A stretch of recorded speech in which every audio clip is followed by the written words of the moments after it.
Mereka semuanya mengusir kami. Padahal hanya saya meminta DPR RI supaya tanya itu Kedutaan Besar Singapura di Jakarta. Untuk mengetahui seperti apa kronologis kejadian deportasi yang dialami Ustadz Abdul Somad, kita sudah terhubung langsung dengan Ustadz Abdul Somad yang saat ini berada di Batam, Kepulauan Riau. Assalamualaikum Ustadz. Waalaikumsalam warahmatullahi wabarakatuh. Sehat Ustadz? Alhamdulillah sehat walafiat. Alhamdulillah. Ustadz, kami kembali ingin mengkonfirmasi seperti apa kronologis kejadian sebenarnya Ustadz? Saya berangkat dari Batam menuju Tanah Merah pada tanggal 16 Mei 2022. Sebelumnya, beberapa hari sebelum itu saya sudah mengurus semua urusan dan mendapatkan izin dari ICA, Immigration and Checkpoint Authority, sehingga saya berani untuk masuk. Semua persyaratan sudah lengkap. Kami mendarat pada jam 1.30 jam tangan saya waktu Indonesia. Dan kemudian semua kami ada 6 orang, 7 orang sudah lewat masuk semua. Sahabat saya dengan anaknya 4 orang, saya, istri dan anak saya. Saya terakhir. Mereka sudah di-scan paspor, sudah cap jempol, sudah masuk semua. Tiba-tiba baru saya ditarik lagi. Baru setelah saya disuruh menunggu lebih kurang 1 jam di ruang kecil. 1 meter kali 2 meter. Ditutup. Setelah itu barulah semua rombongan ditarik lagi. Maka tadi ketika saya baca di salah satu portal, Duta Besar Indonesia untuk Singapura mengatakan itu tidak benar deportasi. Karena tidak dapat izin masuk, saya kasih tahu. Namun tadi sempat ia menyampaikan bahwa Ustadz Abdul Somad ini sudah tiba di Singapura dalam proses pengurusan keimigrasian. Kemudian ia menjadi salah satu dari rombongannya yang kemudian diperiksa dalam waktu yang cukup lama, tadi ia sampaikan. Dan ia juga menjelaskan, ia juga berada di ruangan berukuran 1 kali 2 meter seperti penjara di imigrasi. Kita akan coba panggil lagi Ustadz Abdul Somad. Assalamualaikum Ustadz. Waalaikumsalam warahmatullahi wabarakatuh. Ya, baik Ustadz, silakan dilanjutkan Ustadz tadi kronologisnya seperti apa. Setelah semuanya masuk, sahabat saya dengan anaknya 2 orang, 4 orang, istri dan anak saya sudah masuk. Mereka menunggu saya karena saya ditahan. Lalu kemudian tidak ada dialog sama sekali. Mereka tidak memperlakukan layaknya. Lalu kemudian seperti lalu-lalu saja mereka menanyakan ini tas siapa. Saya bilang ini my wife's bag. Ini istri saya, peralatan baby. Saya tunjukkan tuh mereka di depan menunggu, lebih kurang jarak 10 meter. Akhirnya mereka dipanggil juga dan semuanya dimasukkan lagi ke dalam ruangan terpisah.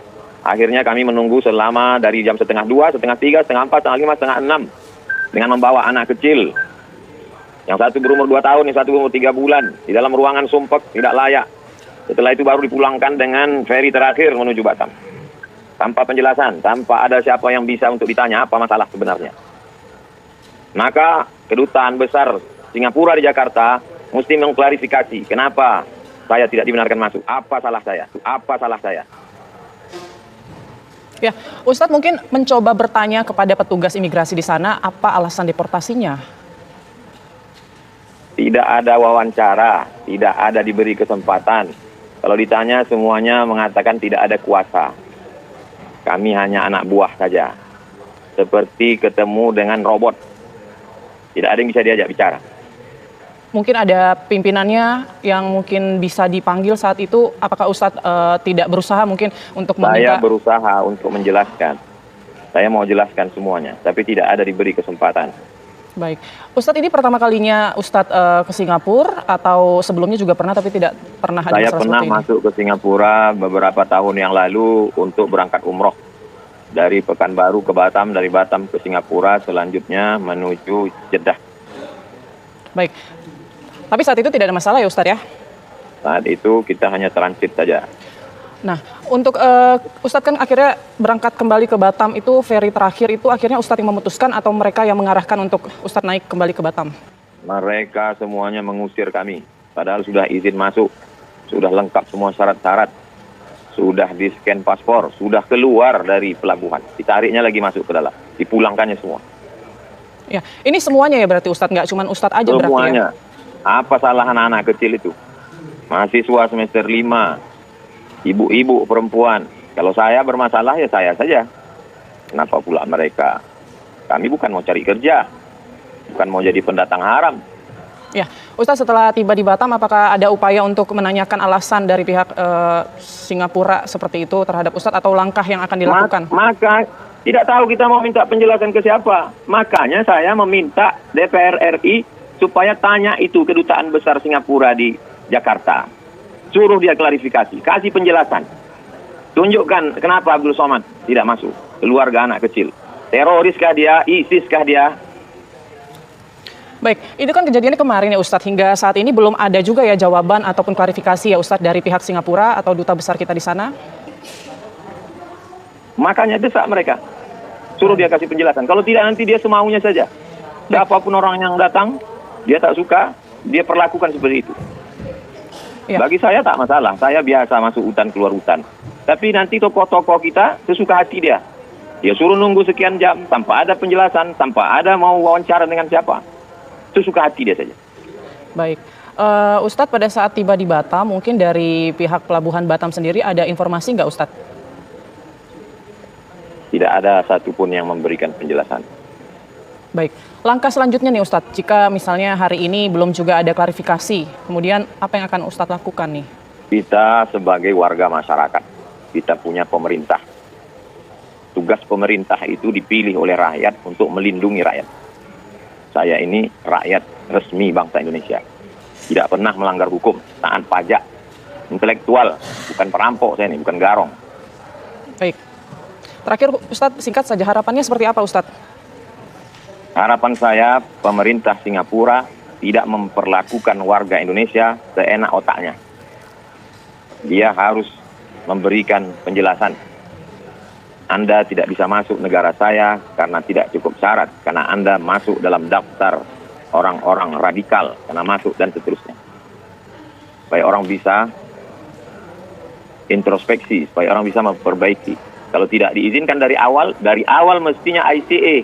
Karena sudah diajukan dari awal. Ngapain saya mesti terbang dari Pekanbaru ke Batam, dari Batam menyeberang? ICA mereka setujui. Mestinya tulis saja situ. Apa guna Immigration and Checkpoint Authority itu dibuat? Di dalam ruangan waktu itu, apa yang terpikir oleh saya? Terpikir saya negaranya ini kan kecil aja. Kencing kita sama-sama di Indonesia ini diarahkan pipanya itu tenggelam dia. Kok sombong kali dia gitu. Padahal dulu diserang sama Demak. Coba baca bagaimana Temasik itu diserang sama Demak. Tunggang langgang. Itulah. Mereka ini kan sebetulnya pendatang dulu. Datang dia, tak bisa makan dia di negerinya sana. Datang dia ke situ, pakai peci, pakai baju, ada gambarnya pendiri negara itu. Habis itu dia berkuasa. Sebetulnya wilayah kita itu, wilayah kerajaan Melayu itu, Johor, Siak. Tapi karena kita tak punya kekuasaan, itulah sepelenya mereka. Ini memang intinya kekuasaan. Tapi nanti insya Allah sampai masanya, mungkin di zaman cucu-cucu kita berkuasa balik, orang Melayu ini mesti direbut negeri itu balik, biar tahu rasa deh. Pengajar gue. Jadi mengapa Ustadz dideportasi itu tak jelas ya? Itulah mesti dia jelaskan. Minta semua warga Indonesia minta penjelasan. Kenapa? Apa sebab deportasi? Dia tahu sih, dah jelaskan. Kenapa dia kurang berkasnya? Apa mesti dia jelaskan? Kita bukan warga negara tidak taat pajak. Datanglah ke kantor PBB. Kita bukan liar kita. Dulu memang saya pernah tidak masuk ke Timur Leste. Padahal sudah disusun acaranya dengan Pak Sanana Gusmao, dengan Uskup, kemudian Tablik Akbar. Sudah urutan acara. Begitu sampai di airport Timur Leste, tiba-tiba tak masuk. Kawan saya masuk. rombongan masuk. Mereka masuk, saya tak masuk.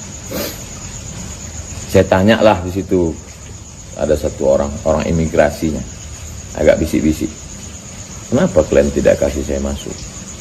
Ada baru informasi, Pak. Informasi apa? Bapak teroris. Kenapa kalian kasih tahu sekarang? Kenapa tak dari kemarin? Informasinya baru sejam yang lalu. Nah, jadi mereka imigrasi Timur Leste itu dapat fax dari Jakarta. Kalau kata orang imigrasi Timur Leste ini, kami dapat kiriman bahwa Bapak teroris, maka tak bisa masuk. Tapi waktu itu sebelum Pilpres 2018.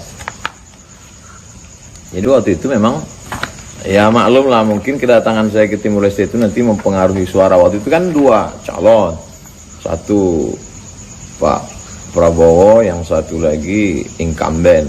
Jadi waktu itu saya dikhawatirkan akan condong. Itu kan dulu 2018, ini 2022. Pilpres masih lama. Masih lama tuh 2024.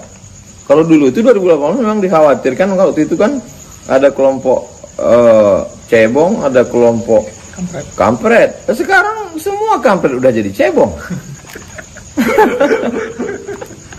Apa lagi urusannya? Jadi saya khawatir Singapura file lama itu masih belum dihapus. Jadi masih ada lagi. Kalau ini masuk, ini jangan dikasih masuk. Itu belum mereka hapus. Jadi orang Singapura mesti update status. Kalian mesti update pengetahuan. Cari tahu ini orangnya siapa.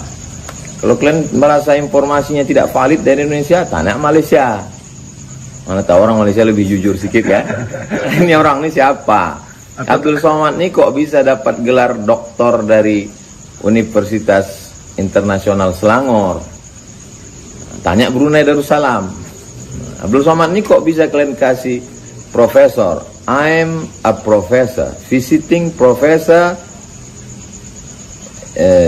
Islamic University Sultan Syarif Ali.